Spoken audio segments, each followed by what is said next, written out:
Hi hello welcome to our channel Royal Twins Akula. అందరు ఎలా ఉన్నారు? బాగున్నారా? మేము బాగున్నాం. మీరు బాగుండాలని కోరుకుంటున్నాను. ఈరోజు నేను చేసింది బూడిద గుమ్మడికాయ రైస్. అవునండి, మీరు విన్నది నిజమే, బూడిద గుమ్మడికాయ. దీన్ని మనం ముందుగా ముక్కలు కట్ చేసుకొని, అలాగే దీనికి కావాల్సిన వెజిటేబుల్స్ అన్నీ, అంటే మనం క్యారెట్, బీట్రూట్, బంగాళదుంప, మనకి ఇంట్లో ఏవైతే అవైలబుల్ ఉన్నాయో ఆ వెజిటేబుల్స్ మనం ఏమైతే తినాలనుకుంటున్నామో, లేకపోతే పిల్లలు ఏమైతే తినరో, అవాయిడ్ చేస్తున్నారో అవి దీంట్లో వేసుకొని మనం చేసుకోవచ్చు. దీనికోసం నేను ఒక కుక్కర్ పెట్టుకొని దాంట్లో కొద్దిగా ఆయిల్ వేసుకొని ముందుగా కట్ చేసుకున్న బూడిద గుమ్మడికాయ ముక్కలు ఇవన్నీ చూసారా, అల్లం వెల్లుల్లి పేస్ట్, క్యారెట్, రైస్ కూడా కడిగి పెట్టుకున్నాను ముందుగానే. సో ఆయిల్ హీట్ ఎక్కాక దీంట్లో ఎండుమిర్చి వేసుకోవాలి. ఎండుమిర్చి వేసుకున్న తర్వాత తాలింపు గింజలు, మసాలా దినుసులు, ఇంక ఇవన్నీ కామన్ అండి, యాజ్ యూజువల్. అంటే మనం తాలింపు కోసం ఎలా అయితే వేసుకుంటున్నామో అలా వేసుకోవాలి. కానీ బూడిద గుమ్మడికాయ అంటే మనం బూడిద గుమ్మడికాయ పేరు వినగానే మనం ఏం చేస్తాం, వాటిని దిష్టి తీయడానికి ఇంటి ముందు కట్టుకుంటాము.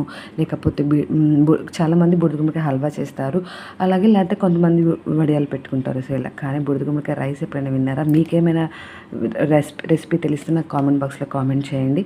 వీడియో నచ్చితే లైక్ చేయండి, షేర్ చేయండి, సబ్స్క్రైబ్ చేయడం మటుకు మర్చిపోవద్దు. Please subscribe to our channel. So oil heat ఎక్కింది, మసాలా దినుసులు వేగిపోయాయి కదా. దీనికోసం దీంట్లో గుమ్మడికాయ ముందుగా కట్ చేసి పెట్టుకున్న గుమ్మడికాయ ముక్కల్ని, అలాగే మనం కట్ చేసుకున్న వెజిటేబుల్స్ని, ఆనియన్స్ని, పచ్చిమిర్చిని వేసుకొని మగ్గించుకోవాలి. ఫ్రెష్ కరివేపాకు వేసాను.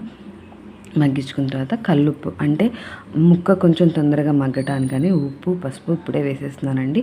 ఇవన్నీ కలిపి పెట్టుకొని మూత పెట్టుకొని ఒక 5 minutes మగ్గించుకోవాలి. మగ్గించుకున్న తర్వాత సో గుమ్మడికాయని మనం కూష్మాండ అని కూడా అంటారండి. గుమ్మడికాయలో చాలా అంటే చాలా 96% నీరు ఉంటే మిగతా 4%లో ప్రోటీన్లే ఉంటాయి. అవి vitamin B1, B2, B3, B5, B6, vitamin C, calcium, iron, ఇన్ని విటమిన్స్ ఉన్నాయన్నమాట మనం బూడిద గుమ్మడికాయలు. అలాంటి బూడిద గుమ్మడికాయని మనం పక్కన పెడతాం. కానీ కొంతమంది దీన్ని ఈ ప్రజెంట్ సిచ్యువేషన్లో, అంటే ఇప్పుడు ఈ జనరేషన్లో కొంతమంది వెయిట్ లాస్కి బాగా ఉపయోగిస్తున్నారండి బూడిద గుమ్మడికాయ.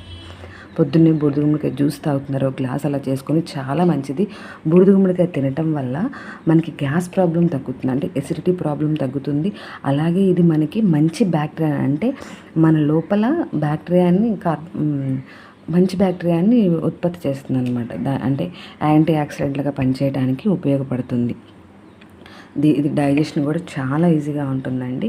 సో నేను ఇందాక చూపించిన విధంగా మసాలాన్ని వేసుకున్నాం కదా, ఈ మగ్గాక దాంట్లో ఉప్పు ఆల్రెడీ వేసేసాం కాబట్టి కారం, సరిపడా కారం. పిల్లలు తింటే కనుక కొంచెం తక్కువగా వేసుకోండి.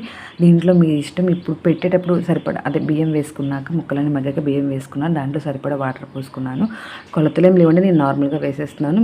మీకు అంటే నార్మల్ రైస్కి మనం ఎలా అయితే పెట్టుకుంటామో అలా పెట్టేసుకోండి. బిర్యానీ రైస్ అంటే కొంచెం వాటర్ తగ్గించుకొని పెట్టుకోండి.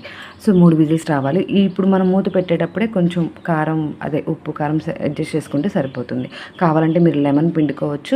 లెమన్ ఇష్టం లేని వాళ్ళు ఇలా రైస్ తర్వాత కూడా మీరు లెమన్ పిండుకొని దాంట్లో తినొచ్చు అనమాట. చూడండి ఎంత బాగా వచ్చిందో, చాలా బాగుంటుందండి టేస్ట్ అయితే. నేను ఫస్ట్ టైం చేశాను కానీ నిజంగా చాలా బాగుంది. బూడిద గుమ్మడికాయ, లేత బూడిద గుమ్మడికాయ తీసుకుని దాంట్లో నేను విత్తనాలు అవేమి రాలేదు అప్పటికి. సో చాలా టేస్టీగా ఉంది. ఇదేంటంటే దోసకాయ ముక్కలకు మెత్తగా ఉడికిపోయింది. సరేనా ఫ్రెండ్స్, చాలా టేస్టీగా ఉంది. కంపల్సరీ ట్రై చేయండి. వీడియో నచ్చితే లైక్ చేయండి, షేర్ చేయండి, సబ్స్క్రైబ్ చేయండి. Thank you for watching.